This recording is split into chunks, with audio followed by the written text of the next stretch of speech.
ാണിലും ചർച്ച നടക്കുന്നില്ല, ആരും ശ്രദ്ധിക്കുന്നുമില്ല. സർക്കാർ, സമൂഹമോ, മതം, ആരും തന്നെ അവരുടെ എല്ലാവരും അവരവരുടെ ഉയർച്ചയ്ക്കും കാര്യങ്ങളും മാത്രം ശ്രദ്ധിക്കുന്നുള്ളൂ. അതിന് നാം സംഘടിക്കണം.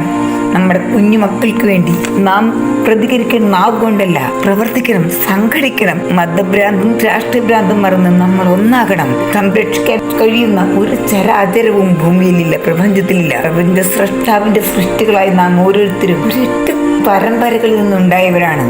പിന്നെ എന്തിനീ ജാതിഭ്രാന്ത്? നമ്മുടെ കുഞ്ഞുങ്ങൾക്ക് വേണ്ടി നമുക്കൊന്ന് സംഘടിച്ചുകൂടെ? കുടുംബത്തിൽ, വിദ്യാഭ്യാസ സ്ഥാപനങ്ങളിൽ, മതകേന്ദ്രങ്ങളിൽ, പൊതുനിരത്തിൽ നമ്മുടെ കുഞ്ഞുങ്ങൾ സംരക്ഷിക്കപ്പെടണം. സംരക്ഷിക്കപ്പെട്ടേ തീരൂ. തകർന്നെറിയുന്ന ബാല്യങ്ങൾ കുടുംബത്തിൽ, വിദ്യാലയങ്ങളിൽ, മതകേന്ദ്രങ്ങളിൽ, പൊതുസ്ഥലങ്ങളിൽ നമ്മുടെ കുഞ്ഞുങ്ങൾ സുരക്ഷിതരല്ല.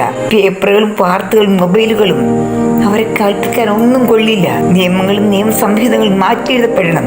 യാതൊരു ദാക്ഷിണ്യവുമില്ലാതെ നമ്മുടെ കുഞ്ഞുങ്ങൾക്ക് നേരെ ഉള്ളവരെ ശിക്ഷിക്കപ്പെടണം. ചിന്തിക്കാൻ പോലും സമയം കൊടുക്കാതെ നിർമ്മാർജ്ജനം ചെയ്യണം ആ വർഗത്തെ.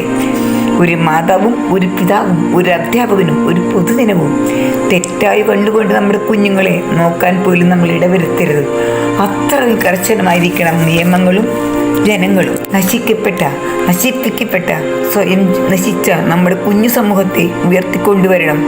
നല്ല പൗരന്മാരി വളർത്താൻ നമുക്ക് ഇനിയും കഴിയും. എൻ്റെ പൊന്നു സഹോദരൻ, പ്രിയ സഹോദരങ്ങളെ, എൻ്റെ വാക്കുകളെ ഒരു ചെവി കൊണ്ട് കേട്ട് മറ്റൊരു തള്ളിക്കളയരുതേ. ഞങ്ങൾക്ക് വീണ്ടും കാണാം.